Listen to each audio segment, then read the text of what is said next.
Bem-vindos ao EPED, que é o espaço permanente para o estudo do divino monismo, ou seja, o estudo sobre a natureza da existência, já que tudo o quanto existe, tanto o espírito quanto a matéria, estão sujeitos às mesmas leis de origem, processo evolutivo e sagrada finalidade, tudo compondo uma mesma unidade.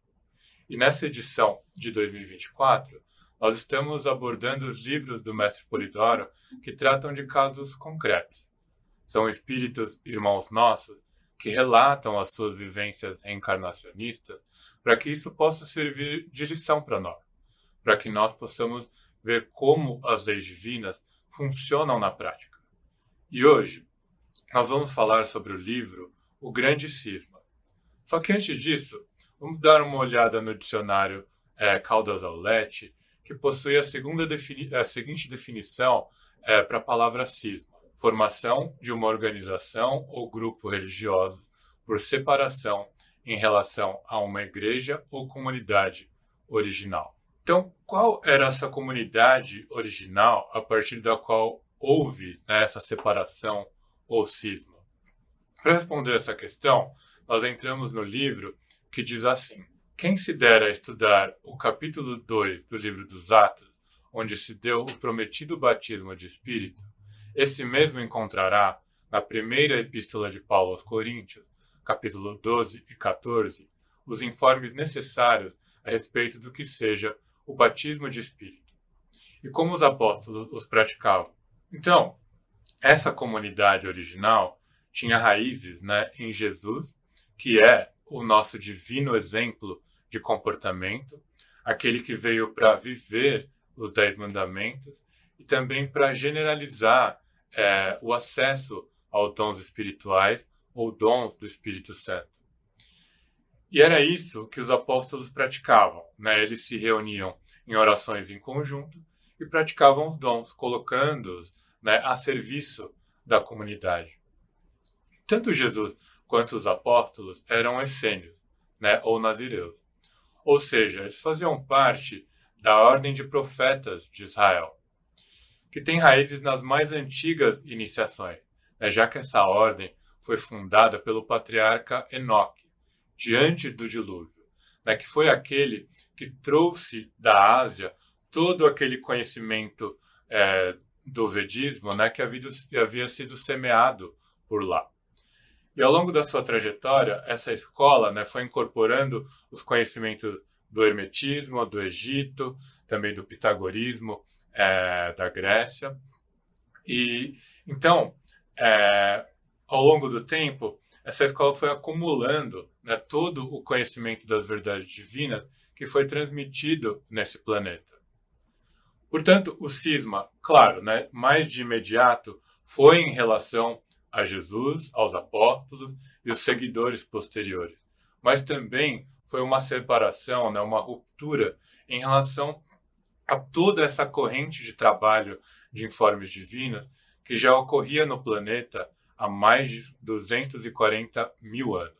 Ainda no livro O Grande Cisma é dito assim: negando-se a esse culto, inventando formalismos e idolatrias sem conta para servir aos interesses do Império Romano, e depois as próprias sanhas de poder temporal, tornou-se a Igreja Romana o grande cisma, a grande contradição, o motivo de um grande serviço restaurador. Todos sabem que Jesus profetizou tudo isso, a corrupção e a reposição das coisas no lugar.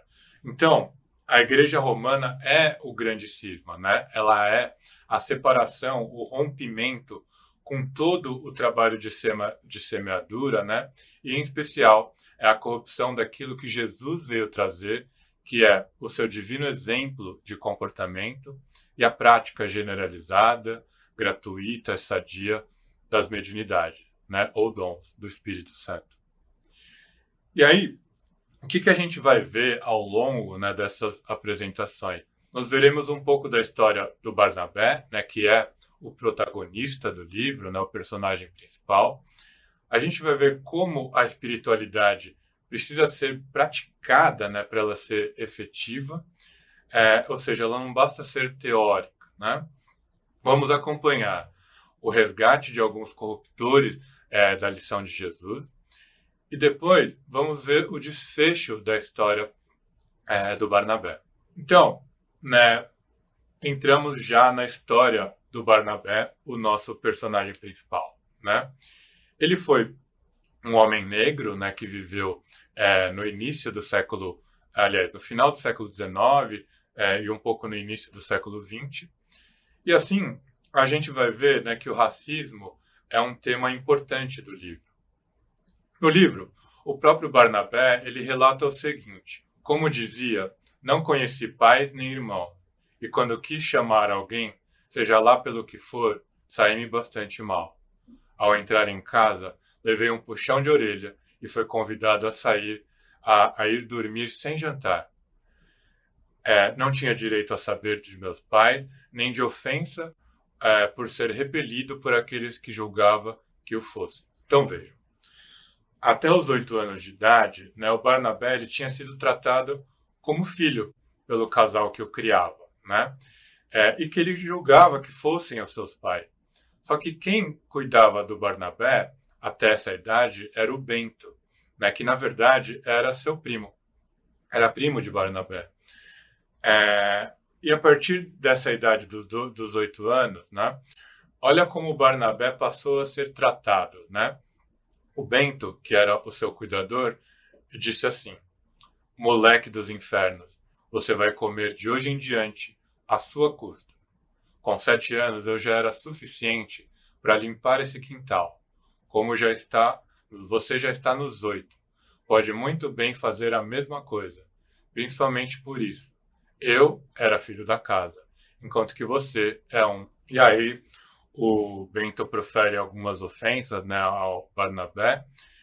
E então, prosseguindo, né, qual que é o enredo do livro? Né, a gente já viu que o Barnabé não conheceu os seus pais biológicos, né, e foi criado até os 8 anos pelo seu primo Bento.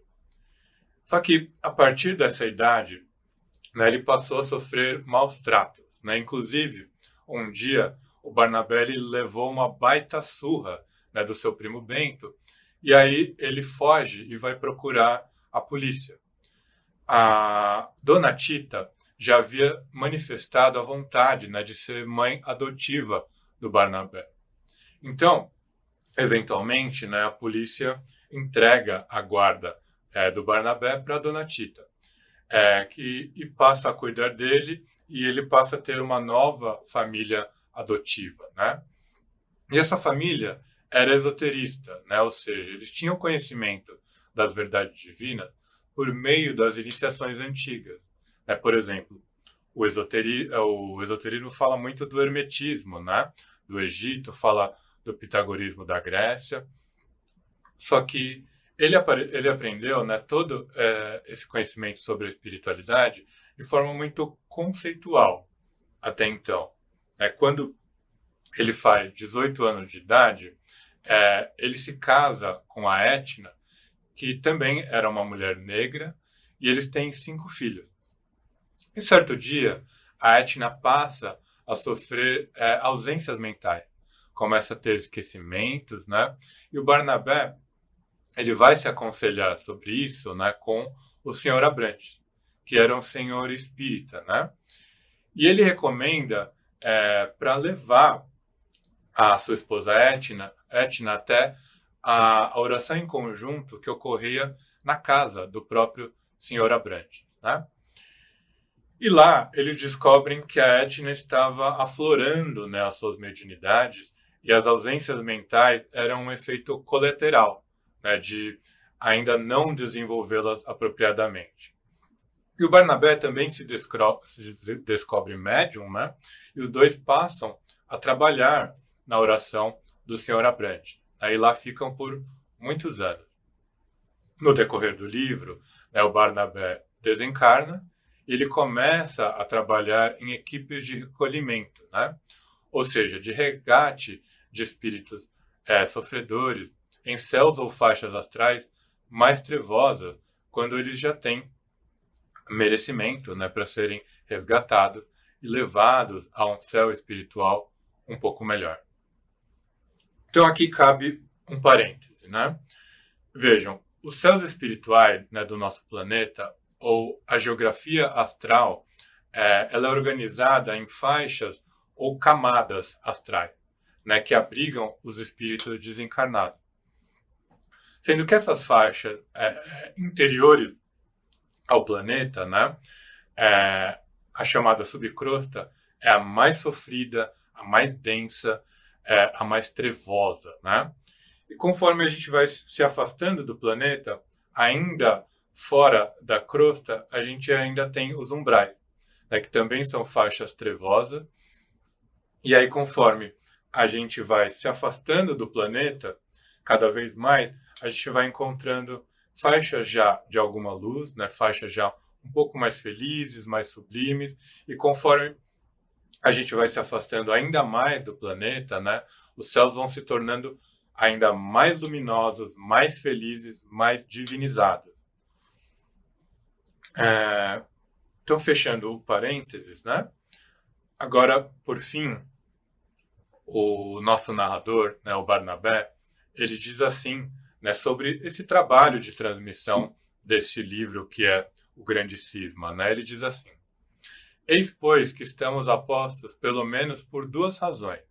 Uma é desmascarar o criminoso cisma levado a cabo por Roma, adulterando a doutrina do Cristo, liquidando com a revelação a bem de suas traficâncias e despotismo.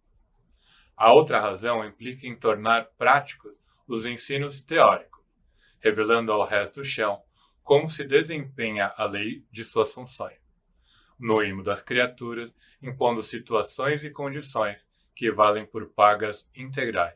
Então, como o Barnabé deixa claro, né, um dos propósitos do livro é desmascarar a corrupção romana, né, aquela corrupção da lição de Jesus que ocorreu no século IV, né, com a fundação da própria Igreja Romana.